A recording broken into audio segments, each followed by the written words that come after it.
The naked truth about Gambella. In order for Gambella government to work without anything happening to Gambella, I think all the cabinet, okay, somebody called them kitchen cabinet, they should be removed. The whole government of Gambella should be dissolved. I'm just saying because of the previous government. This cabinet, this kitchen cabinet in Gambella, they done nothing. That is why our community been suffering under them, because they are not solving. They didn't even solve anything. Thank God that we have a new leader now. Okay, whom are really doing their best to bring Gambellian together. I think most of you seen it.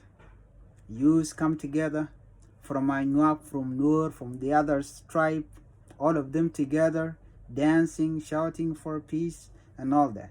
But what I'm saying is this: since the previous government was the one sabotaging peace, unity in Gambella, I would suggest that Gambella government, this new leadership, should have to remove. I want them to remove all the cabinet, all the Christian cabinet in Gambella, in order for a prosperous leadership to prevail in Gambella.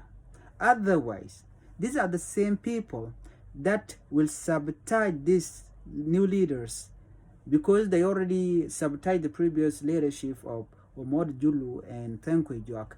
I believe the same thing could happen to this leadership. Okay, so I would like Mr. Alimitu and Dr. Gularonjel to have new cabinet, not this whole cabinet that our people have suffered under them, under their watch, and they were not doing anything.